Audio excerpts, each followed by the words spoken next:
Hello दोस्तों, स्वागत है आपका इस वीडियो में। और आज से हम ये जो पुली सिस्टम होता है इसको स्टार्ट करने जा रहे हैं। और जो सबसे पहला और बेसिक जो पार्ट होता है वो है ब्लॉक विथ फिक्स्ड पुली।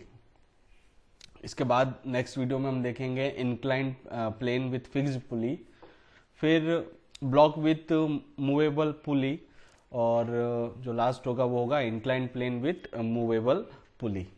तो ये बेसिक चार टॉपिक्स इस पूरे पुली सिस्टम में हमें देखने को मिलेंगे। और यहाँ पर हमें जो टेंशन होता है स्ट्रिंग में वो निकालने की जरूरत पड़ती है, और जो एक्सेलरेशन होती है ब्लॉक्स की या पुली की वो हमें निकालने की जरूरत होती है। तो चलिए शुरू करते हैं, और इसके आने वाले वीडियोस का आपको नोटिफिकेशन मिलता रहे तो चैनल को सब्सक्राइब करें और नोटिफिकेशन बेल को प्रेस करें। तो चलिए शुरू करते हैं। ये एग्जाम्पल से हम स्टार्ट कर रहे हैं, और इससे हमें ये पूरा जो केस है ब्लॉक विथ फिक्स्ड पुली ये अच्छे से समझना है। यहाँ पर हमारे पास ये एक फिक्स्ड पुली है। फिक्स्ड पुली मतलब पुली मूव नहीं कर सकती है, पुली की कुछ भी एक्सेलरेशन नहीं होगी, कुछ भी वेलोसिटी नहीं होगी, कुछ भी डिस्प्लेसमेंट नहीं होगा पुली का।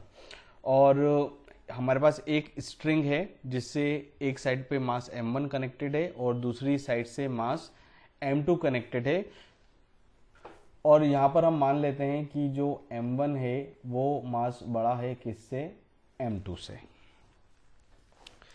अब m1 अगर m2 से बड़ा होगा तो ग्रेविटेशनल फोर्स की मदद से जो m1 वाला जो ब्लॉक है वो आएगा नीचे की तरफ, और जो m2 वाला ब्लॉक है वो आएगा ऊपर की तरफ।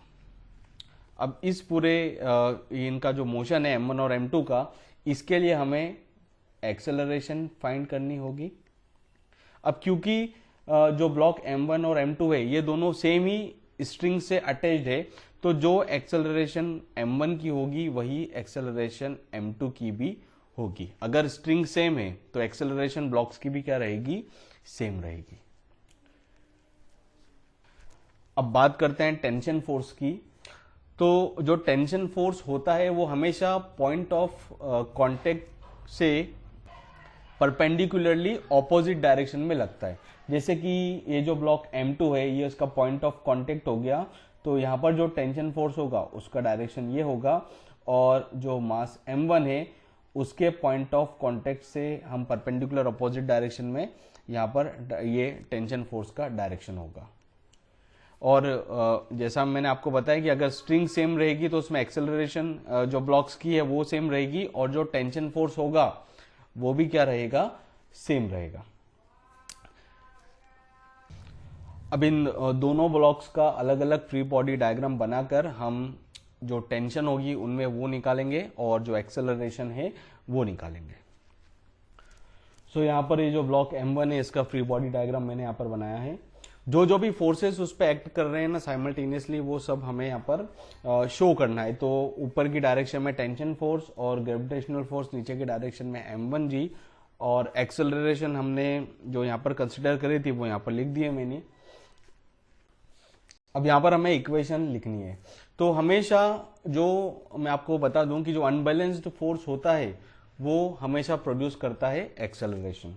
तो यहाँ पर हमें अनबैलेंस्ड फोर्स निकालना है। तो ये जो ब्लॉक है वो नीचे की तरफ जा रहा है, नीचे की तरफ जा रहा है, तो ये जो m1g फोर्स है वो बड़ा होगा किससे, टेंशन फोर्स से।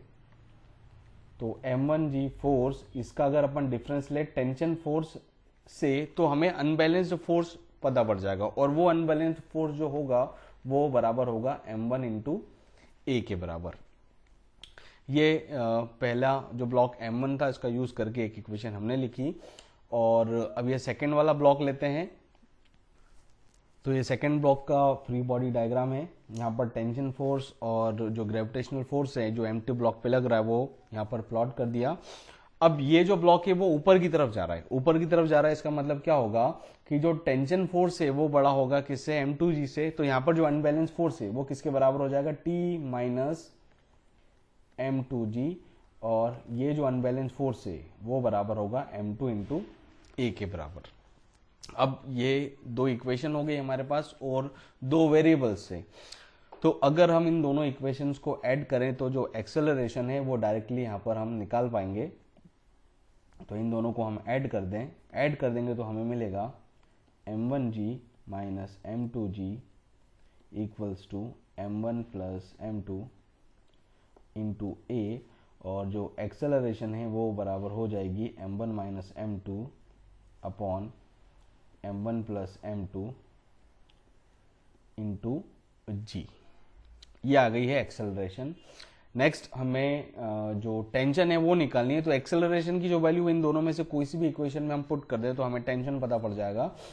सो ये जो सेकंड इक्वेशन है इसमें हम एक्सेलरेशन की वैल्यू पुट कर दें तो टेंशन ये होगा m2g प्लस m2 इंटू ए की वैल्यू क्या है m1 minus m2 upon m1 plus m2 into g. और इसे हम सॉल्व करें तो हमें यहाँ पर जो टेंशन फोर्स होगा उसकी वैल्यू पता पड़ जाएगी और वो बराबर आएगी twice m1 m2 g upon m1 plus m2। ये आएगी टेंशन फोर्स की वैल्यू। तो इस तरह से जो ब्लॉक विथ फिक्स्ड पुली वाले प्रॉब्लम है उसको आपको सॉल्व करना है। हर ब्लॉक का आपको एक अलग से फ्री बॉडी डायग्राम बना के इक्वेशंस डेवलप करनी है, उन इक्वेशंस को सॉल्व करके एक्सेलरेशन और टेंशन फोर्स निकालना है। तो इसी टाइप के बेसिक प्रॉब्लम हमें इस पूरे जो पर्टिकुलर सेक्शन है ब्लॉक विथ फिक्स्ड पुली में देखने को मिलते हैं। तो यहाँ से आप समझने की कोशिश कीजिए कि कैसे इक्वेशंस को बनाया जा रहा है।